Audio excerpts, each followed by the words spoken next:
question will be, how did you get started in the industry? Well, I acted a lot in junior high and high school, and I was a theater major in college. And my mom died when I was in high school, and that sort of propelled me into the theater world. It was sort of my savior from the sadness of the loss of my mother. And I just knew that if I was going to survive, I had to be an actor. It was the thing that was pulling me forward in life.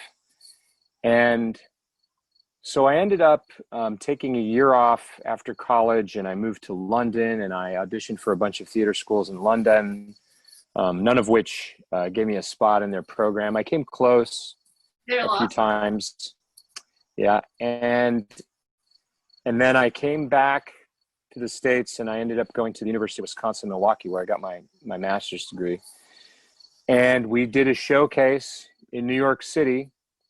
And I had bids from about 10 different agents, and I got signed with one, and I was with that agency for almost 15 years. And so that's how I got started. That's the thumbnail, how I got started. No, that's definitely a wonderful industry to put your heart out, and many of us would like to learn actually about the agent part. You brought it up because that's very challenging part of this industry, but it's a must. So can you please guide our aspiring actors on crossing that bridge? Because you get an agent when you already succeeded and when you already build up a reel, but in order to build that reel, you often need an agent. So how do you? Yeah. It's a real riddle, and it's maybe the toughest step. If acting and building a career in acting is a rock climb, it's that part where you're hanging upside down and you have to get your hand up over the cliff. And I think most actors do it through some kind of a showcase. But my brother's a sculptor, and one piece of advice he gave me when I was very young is he said, "Jeremy, just act." And that can be a frustrating answer, but a lot of actors get their agents by either doing a show and an agent will come to see it, or by doing a showcase. And most grad schools have showcases where they will invite a group of agents to come, and really you only have about a minute. You have usually two scenes, one maybe comedy and one dramatic, and you're in these scenes with one other actor. So they're very quick, very intense, focused scenes that show off your best stuff. And they're short. And if you get in front of the right person and you do a great job, they might want to interview you. So once they interview you, then the real work starts of being honest, be who you are, be prepared, have material ready to perform at a moment's notice, have the Shakespeare monologue, have a modern comedy, have a modern dramatic, know the authors, know what you're interested, know who's making decisions in the business, know what TV shows are popular, know what playwrights are winning awards and being produced. Read the trades, read Variety, read Deadline Hollywood, all that information you have to be a consumer of, so you're aware of what's going on in the business and it's kind of part of who you are. That's my short answer to the question. But really, I think you have to be yourself, and you have to have the long game in mind, because it probably won't happen right away. It's going to take a long time to make that happen, and you have to be invested. And when you're choosing an agent, which qualities are you looking for in an agent, and what should any questions that actors should ask when they're interviewing? Again, of course, it's the agents often who are making that selection, but you also want to make that right choice and ask the right questions. So what would you suggest to them? Yeah, well, thanks to the internet, you can do a lot of your work before you meet the agent. Like if you get a meeting with an agent, you can do a lot of investigation of that agency and that agent. Maybe just make sure that they don't have any bad, complaints about them. Also, you want to look at their roster and see who's on their roster and see if there's anyone just like you on their roster and are they working. You want to make sure that in the meeting, they listen to you, that they're interested in who you are as a person. But I also, if an agent just talks a lot, that doesn't sit well with me. I always have, if I come in the room and they just talk and they're talking the whole time, I personally don't trust that. I want it to be a kind of a two-way conversation, and because really you want to make sure that they fit with you and you fit with them, because you're going to reflect upon each other. You want to make them look good. You want to make them look to casting directors like they know what they're doing, but also you're a huge reflection about their taste and their judgment and whether they can be trusted or not. Which leads me to the next thing. If you do get signed by an agent, you have to remember every time you get sent a script and every time you go on tape for something, you are representing not only yourself and your work habits and your reputation, you're reflecting their reputation. So if you're late, they're late. If you're not prepared, they weren't prepared. And you have to make sure in this business that anything you can be in control of and do well, do it well. Do it the best you possibly can. Because there's going to be somebody across town or in California or somewhere else, and they are going to do their best. And, maybe their best is going to be a little better than your best. Or maybe it won't be quite as good, but they'll be, they'll have blonde hair, and that's what the director wants. So anything you can be in control of, do it to your best ability. And then let it go, because you can't worry about it. So letting it go part. How do you let it go when you don't get it? And rejection is a big part of this job. To me, the interesting thing is, it's not so much the rejection, because no one says, oh, you're bad. No one ever says that.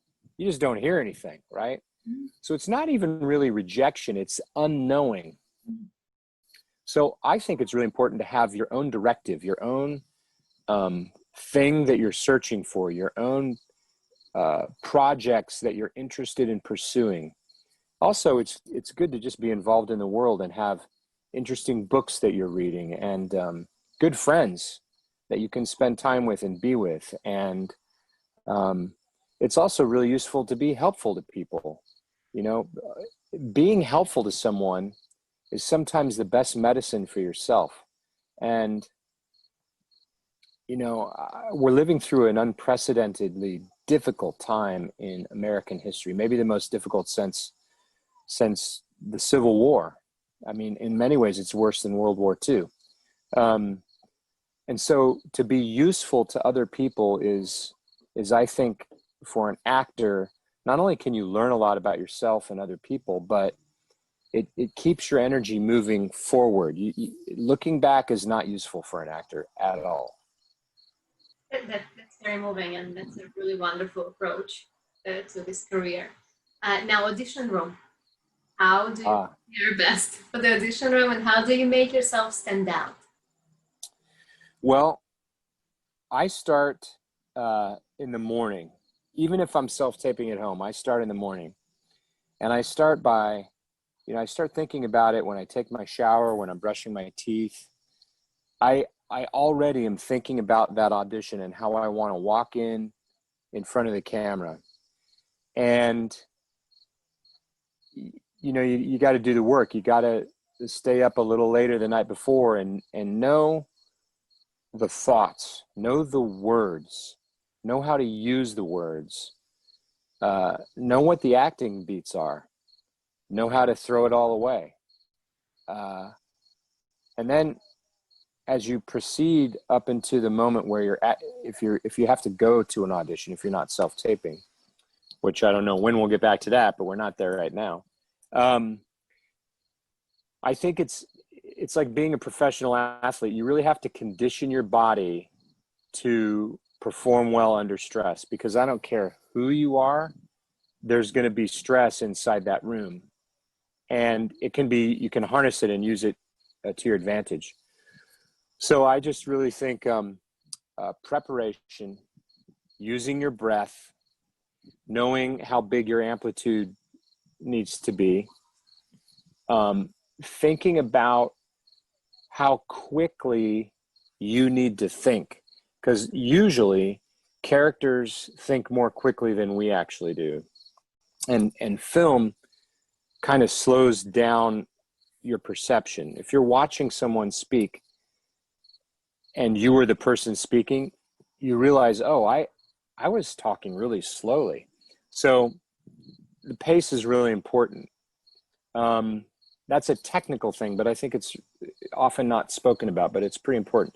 You need to have, if you've ever done a comedy in a play, the director almost always says, hey guys, pick up the pace, pick up the pace. And that's because you're taking too much time enjoying what's happening and not moving on to the next thought. And if you do that, then the audience can't enjoy what's happening because it's too slow for them and they're already ahead of you. So to know that you have to do that in the room is important. And fear is the great mind killer.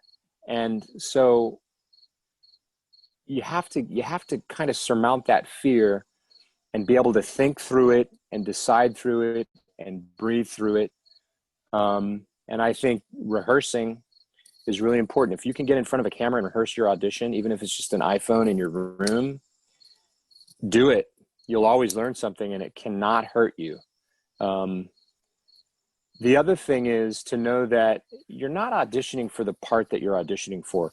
You're auditioning to let the casting director see who you are and see that you can show up on time, be prepared, have a take on a character, and deliver a good performance. And if you do that over time, the casting director can then say, oh, you know what? I trust this person to go on set, be on time, and deliver a solid performance. And if you can do that, then you'll keep working. And in terms of preparation, is acting a natural talent, or does it require constant perfection and training? Yes. I don't think you can teach someone who's not an actor to be a performer. I just don't think you can do that. I think you can teach anyone how to be more effective at communicating on film. But those are two kind of different things. Where they intersect is artistry. And so if you have a natural penchant for it, if you have a natural gift for being a performer, and then you add to that technical skill, knowing how big your performance can be, knowing, for instance, if you read a small beat of a scene and you kind of know, you know what, I bet the director's going to cut to the other character here. So for instance, if I know they're going to cut to the other character, I don't want to play the middle of a beat at that cut point. I want to be in a resolved status so that they can cut there. Because if you're doing something, then you take away their ability to cut. So that's like just a small micro example of decision making that you can only learn, by doing. But that is that intersection of native talent and experience. You can always be learning. I'll admit something to you right now. I'm rewatching all of Star Trek, the original. People give that show a bad time because of the acting, but the acting is actually quite good if you stop to think that they were shooting an episode. They came in and rehearsed Monday, Tuesday. They started shooting Wednesday, and by Friday they were done with a 48-minute show. It's kind of incredible, and it was film, so they couldn't just, they had to reload the camera. It was a lot more difficult than it is today. It was hotter. They didn't have the LED lights. They couldn't move equipment as quickly. So I think you can always be learning, and whether it's from a podcast or watching the news or reading a book or going out and actually talking to people, put your phone down and actually have a conversation with someone. You can always be getting better, always be learning, even if you're the most talented person in the world. So I think that actually takes us to the next question, whether once you succeed or once you consistently get roles, to continue to learn. And I assume learning never stops. So Not ever, no. yeah. Now, we're going to get back to the aspiring actors and trying to get there. How do you move, and is it worth it to start with background roles? I'm sure you get that question. And if you did start with background roles, how do you make that transition to finally start getting speaking roles?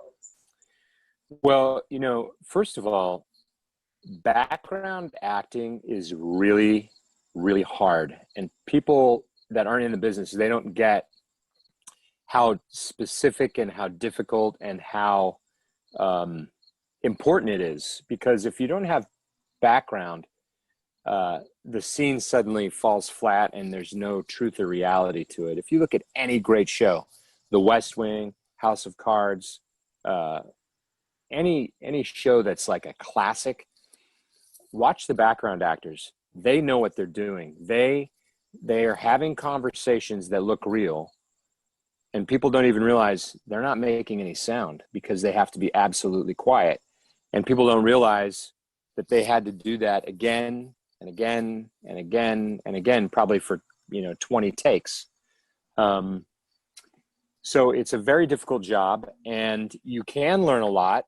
But it's hard to actually see what's happening in the center of the scene, because usually you're so distant from it, and the style today is so quiet, you won't really even hear what's happening.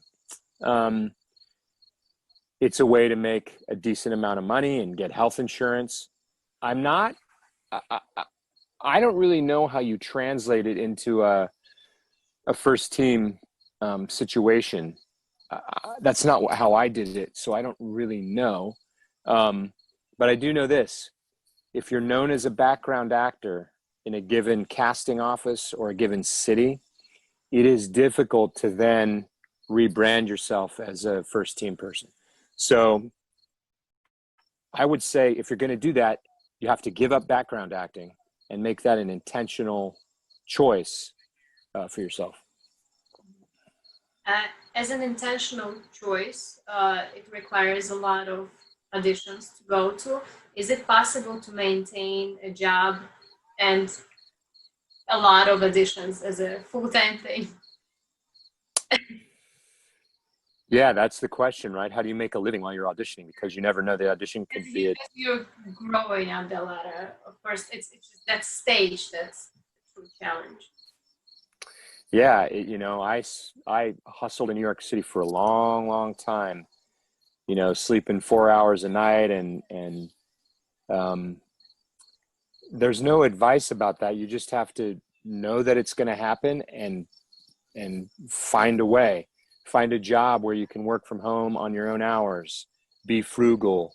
Have people you can rely upon help each other tape auditions so that you can go over there to their house at 11 at night and they have a studio they can throw up in their bedroom, and you can help each other.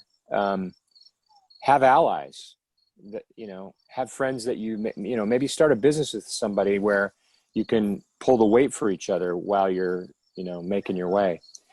In this day and age, it's actually easier because there's so many ways to make a living on your own hours and virtually that didn't used to exist. So, but you're right. That is the question. It's very difficult, and you just have to know that it's going to work out.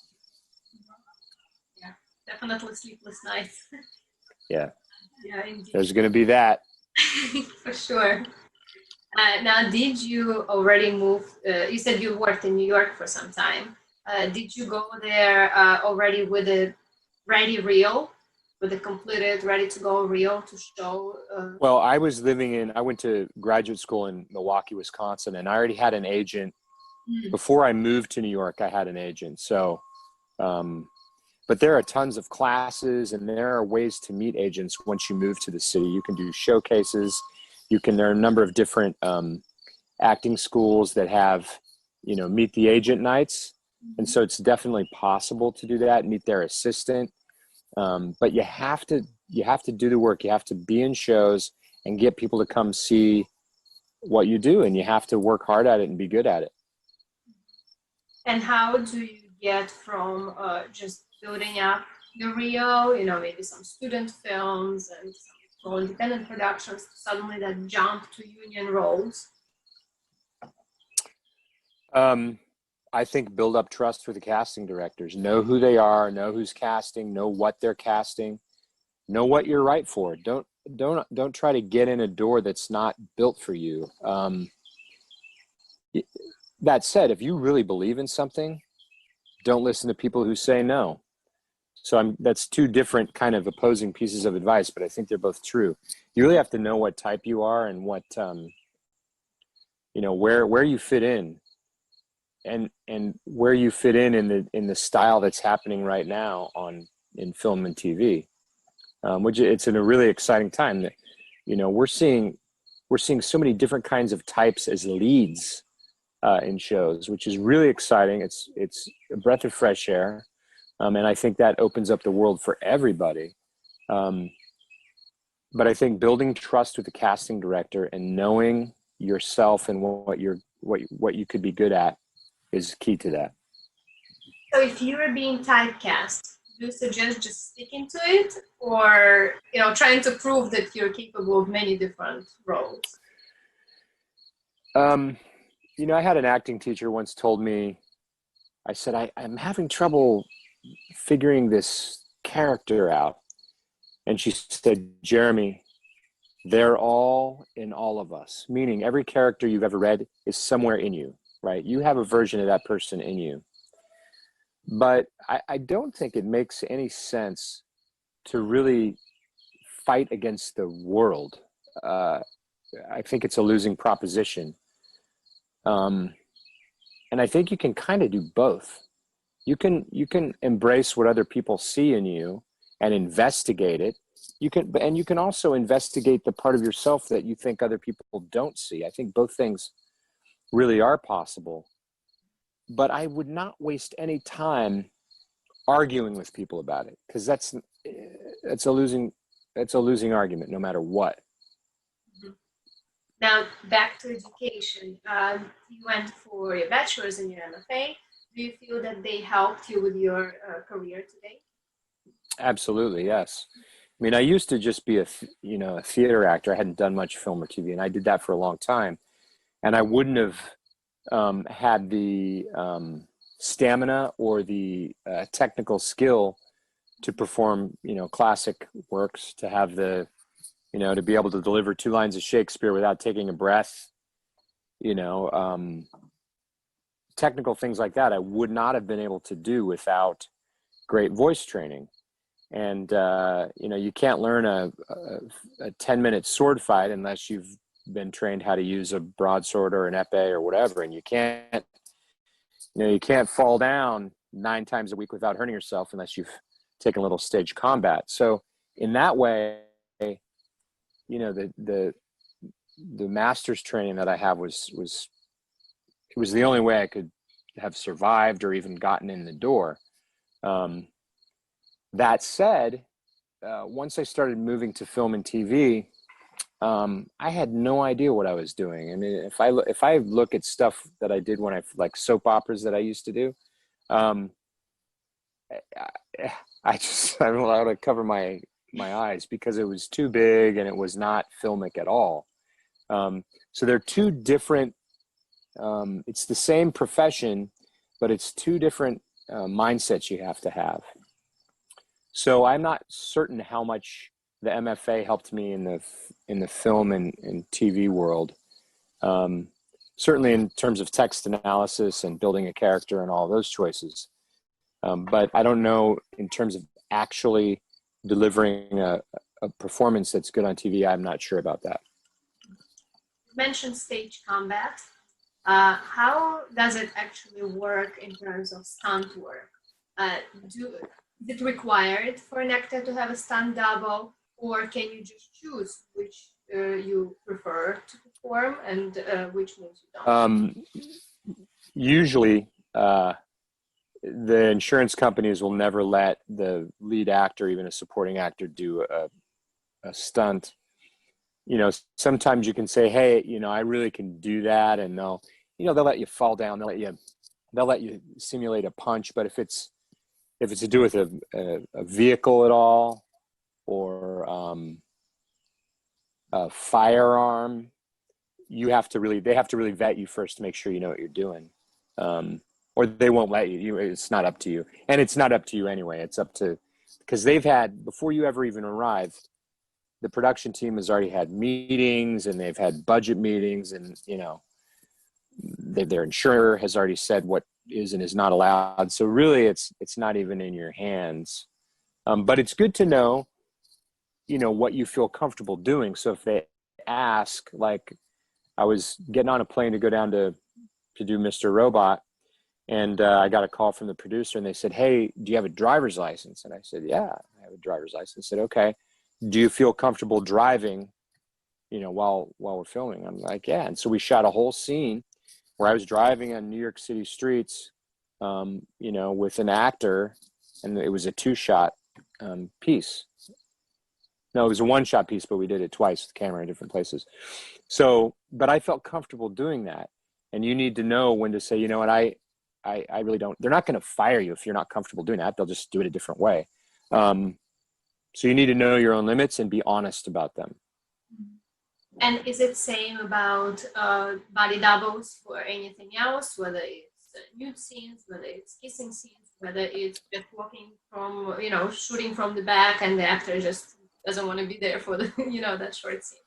Yeah, well, nudity is very well regulated in our industry, and they will, like, if you show up to set and suddenly they say, hey, by the way, we want you naked, that's when you call your agent and say, hey, what's going on? Because that conversation should have already happened when they announce the audition. They are required to disclose that this project will have nudity in it. And every producer I've ever worked with is above board and will absolutely follow the rules on that. And, you know, now we have intimacy coordinators, and so they'll make sure that everyone is comfortable on set. And, you know, I really think as long as you're honest and you're forthright about what you're willing to do and what you're not willing to do, most producers are going to make it work for you and make the best scene. If you're not comfortable doing something, say no. Yeah. Okay. Now, we spoke about your theater experience. Can you please elaborate more on the difference in the acting approach on stage versus film? Yeah, well, I think it's mainly about amplitude. The amplitude in front of the camera, really just saying the words and thinking the thoughts and taking your time with it is oftentimes enough. Whereas on stage, and you don't have a lot of rehearsal, obviously, you know, sometimes you'll get the script the day before or 2 days before. And it's, you know, if you're guest starring on a TV show, you maybe get it 3 days before, but it's a goodly amount of scenes. You have to be a quick learner, and you have to already know how to make quick decisions about the character, because you don't have 6 weeks before you're in front of an audience. So the amplitude is different. The rehearsal process, there really isn't a rehearsal process in the TV business. So whatever prep you do is on your own time, and you have to do it, because if you get on set and you haven't done the prep, you're done. I mean, it's over. Theater takes, I think, more stamina vocally. I think I like the community of theater, because you're with, you know, this dynamic group of people, and you're creating this thing that kind of takes over and becomes its own thing. Whereas on a TV show and some films, you don't have time to get that repartee going. And then also the amount of rehearsal allows a theatrical production to have a greater degree of specificity from the director and the actor working together with all the designers. You know, so for instance, if there's a light cue based on when you lean back and take a drag of the fake cigarette at the end of a scene, you're going to rehearse that a lot so that they know you'll give the line, "Goodbye, Sophie," and then you're going to take the drag, and then a sound cue will come and the lights will dim and we're out of act one. You're going to rehearse that, and you're going to finesse each moment of it. If you were doing that in a film, you're in your trailer and they're doing the lights and they're figuring everything out and they invite you on set and you have this quiet little conversation with the director, and whatever happens will kind of be discovered in that moment, but you're not really rehearsing it per se. So it's just a different, and you have to be ready for them to say, no, that's not what we're doing. What we're doing is completely something different that you didn't think of. So you have to have a more open framework to be creative. But you also have to be more prepared in a way than you do for theater. And how do you deal with stage fright in the theater production? Oh, it's fun. I mean, I think it's exhilarating. Yeah. I really do. I enjoy it. I think preparation is how you do it. You just know that you know what you're doing. You know what you're going to try to do, and you know that if it doesn't work, you'll try something else. Also, no one's dying. We're not saving people's lives. We might be saving their souls. We're not saving their lives. You know, it's not really a big deal. You know? That's a good way to put it. You know, if we were dam builders and we made a mistake, you know, everyone in the city might drown, but we're not. We're just making art, and you know, sometimes people make bad art. That's okay. No one dies. Have you ever had a situation on stage where you just like forgot a line, like just block it, and everybody's staring, or something like that? Yeah, I was doing Shakespeare once at the Colorado Shakespeare Festival, and I was in a scene with my friend Neil, and I was playing Mark Antony, and I was about to give the Dogs of War speech? No, it was right after the Dogs of War speech, and I went to say something.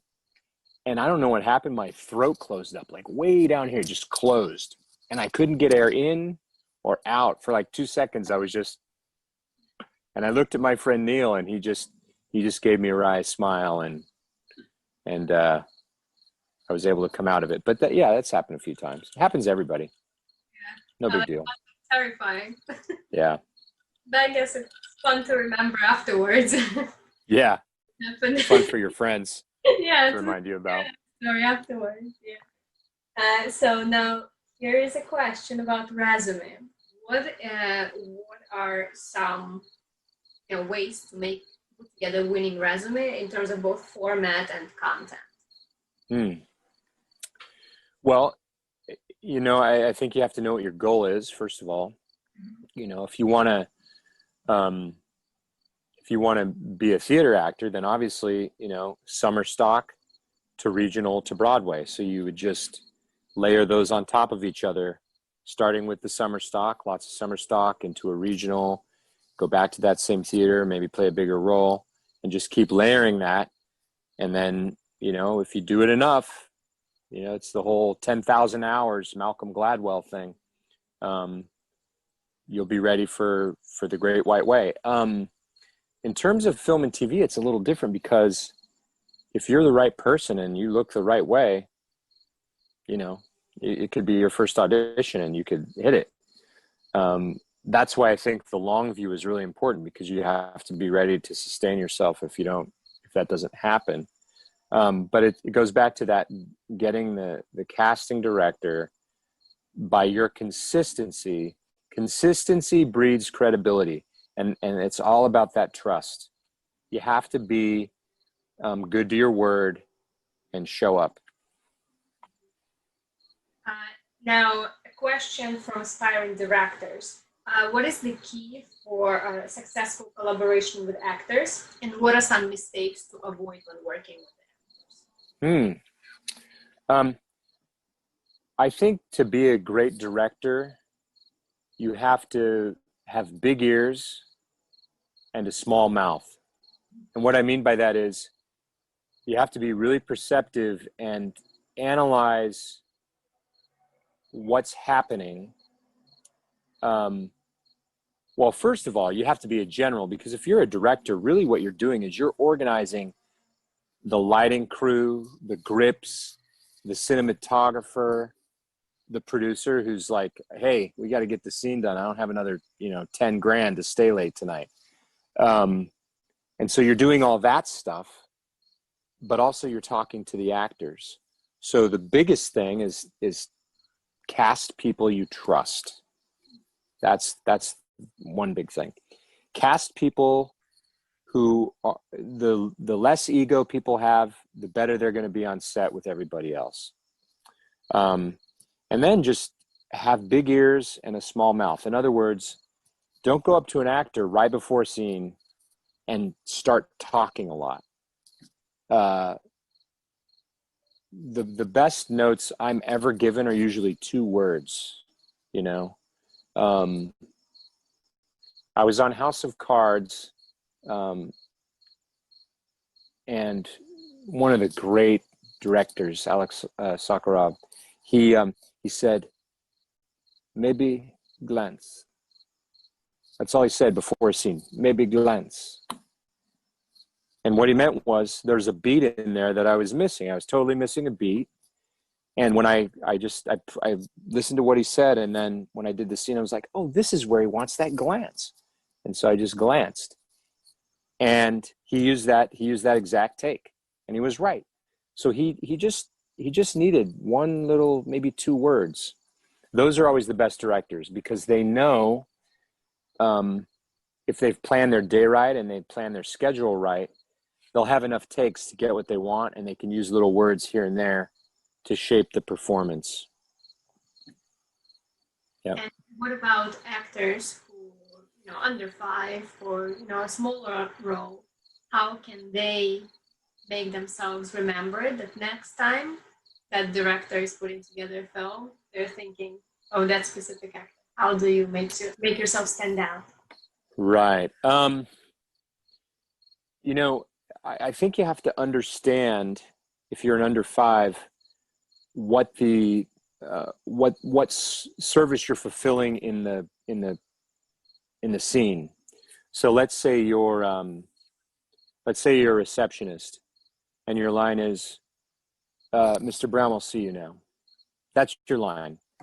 And being an under 5, it's so nerve-wracking, because you only have these few words, and you can start to obsess on them, which is, you don't need to do that.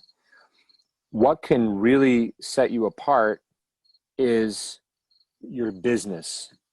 Don't do too much business, but do business that person would actually be doing.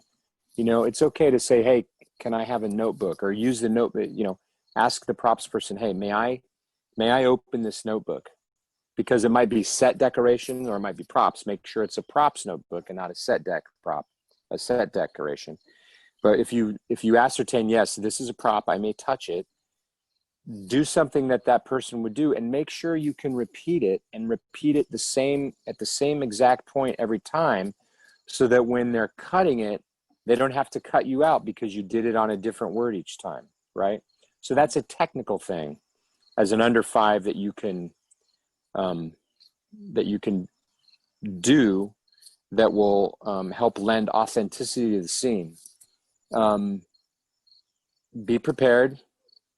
Know that person. Know what cops do.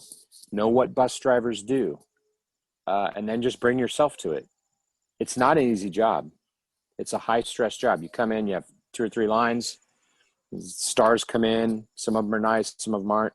Not that they're not nice. They're working. They have, they're doing 10 pages or 5 pages that day. So they have a lot on their mind. Plus, many of them are in character when they walk on set. And so they're already in that zone. Can't take anything personally. Enjoy the food. The food's always good. I don't know. It's a tough job. And I think actually trying to make yourself stand out is maybe a mistake. I think just go in and do the job and do it well. You know? Relationship with casting and bigger jobs. Yeah. Now you mentioned staying in character. And in the beginning, you said that when you prepare for an audition, you start in the morning. Now, when you are working on a TV show and it's an everyday job, do you have to consistently stay in character because of it? Since you start at the beginning of the day, your preparation. Yeah. Yeah. Well, I'm not in the beginning of the day, I'm not in character, but I am, it's kind of percolating in the background. Right. And my wife will tell you, like I once played Biff at Arena Stage in The Death of a Salesman.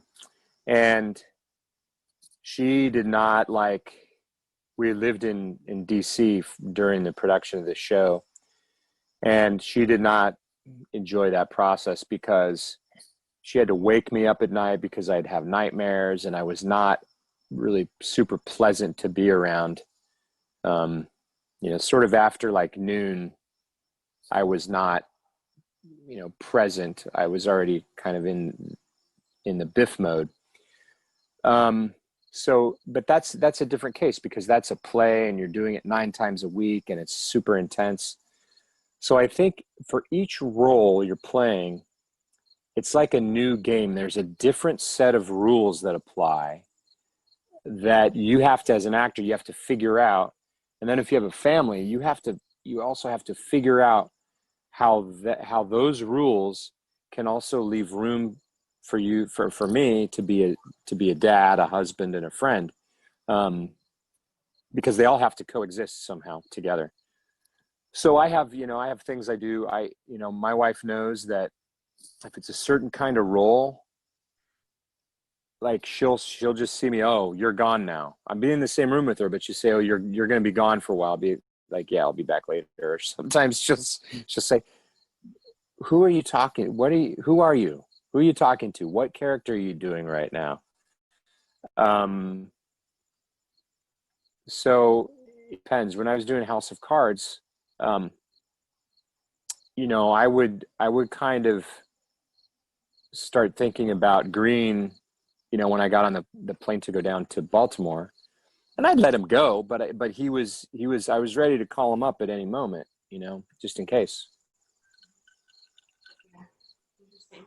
And you brought up family, so some advice on how to make it work with the hectic schedule and getting in and out of the character. What is some guidance for people with families, with kids, on making it work? You have to cast the right person as your partner.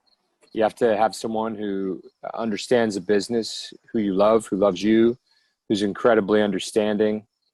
And my wife Dawn, we have 2 girls, and so when I leave, she's by herself, and it's incredibly, it's a difficult job. But when you're home, you have to be present. You have to do your part, and make sure that you're giving your partner time to recharge their batteries too, because it is a 2-way street. They're helping you do your career, so you have to help them do pursue whatever their passion is. What is your favorite role up to date? On stage? Either, whether it's stage or film. What's your favorite project that you worked on and favorite role? Yeah. I have to say I have a couple, theater roles. Biff was one of the highlights because it's an American classic and it's such a perfectly written play. And it's about father and sons, and it's about the American dream and the impossibility of the American dream. So that was a real highlight. It was in Washington, D.C., and what an exciting city to be in. And Great artistic community down there, and I still am friends with a lot of people who I did that show with. So that was a special time for me. I had just gotten married, and it was a lot of fun. It was a lot of fun. You know, in terms of film, I did a really fun horror movie called The Ranger a couple years ago, and I had never done a horror movie before. But I had such a fun time with the cast and the crew, and being up in the middle of the night, you know, slashing people. Oh, that was fun. Slashing people. But I just want to be on set. I like, you know, anytime I'm on set, I'm having fun. Yeah. That's important. That's important. Yeah. Slashing people, having fun. I think that's the only job where you can say it, smiling. Yeah. Getting trouble. They're paying me for this. It's beautiful. No, that's great. That's awesome. Now, another question we had was interesting when actors were starting out, or guest stars, or supporting characters, and then there is an A-level star, and you're working with that star, and you're very intimidated, and you're trying to remain calm, and also you're trying to maintain your style that you believe is the right way to act the role, but you still feel a little pressure because that person has more experience. How do you keep that balance of, not getting intimidating, being you, doing a good job, and yeah. Right. So, okay, so this goes back to what I was saying before about knowing what function the character has in the scene. If you know the function that character plays in the arc of the whole script, that's a real key to not getting pushed off your spot by someone's ego, or by, maybe they're having a bad day. You just have to do the job. Know your words, know their words, because they might not. They might also change their words. So you got to be ready. If they change you have to know the story beat by beat. So that if I was doing Blue Bloods with Donnie Wahlberg, and his co-star got sick and couldn't do the scene. It was supposed to be a 3-person scene, and she went home early. And so Donnie was like, I'll just take some of her lines, but I'm not going to take all of them. So just kind of follow me. And I'm going to put the ending at the beginning because it's better. And he was totally right. Like, he did this all, on the spot. But if I hadn't really known the scene, I would have been in a jam, because, he said that to me, and then they're like, okay, action. And so you have to be ready. So preparation, knowing the function of the character you're playing in the scene, and then realize they're just people, and they have a long day and lots of words. And the best way you can impress them is just to do your job. You don't need to be chit-chatty with them. If they start a conversation, you can respond. But, they're really just there to do their job, and it's an incredibly difficult job. And if you're fulfilling your function and you're consistent, you will impress them. That's all you need to do. Now, 3 pieces of advice that you've learned, maybe some mistakes that you've made that you now know to avoid, that you could share with our aspiring actors.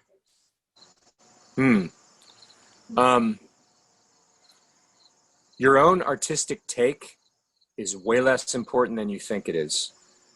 The magic of being an actor is just being an actor. Like, it's already in you. You don't need to have everything that you can think of as an artist has already been thought of. You don't need to dazzle anybody by your crazy, interesting, imaginative choice. Really, just being yourself and telling the truth is the most magical thing, both as a human being, as an actor, you could ever do. Because if you're honest, people know it. It's just there. All right. So now for our final question. Who would you like to nominate? Oh. The elevator back down and help our aspiring actors and filmmakers make it in the industry. I'm going to nominate my friend Chris Kelly. who is a phenomenal actor. He's done a lot of film and TV, but he's a phenomenal stage actor, phenomenal Shakespearean actor. He's incredible. I'd nominate him. Thank you. And then we're going to reach out to Chris. Thank you very much. Okay. We really appreciate your expertise, your time, your guidance, and we're truly grateful for everything you've shared with us today. So You're very welcome. And remember everybody, don't listen to people who say no. Yes, it was very inspiring. Thank you. And I'm sure we've all learned a lot. Thank you all for joining us today. And please believe in yourself. Go for your dreams because they're possible. And we're there to help you. So have a wonderful night.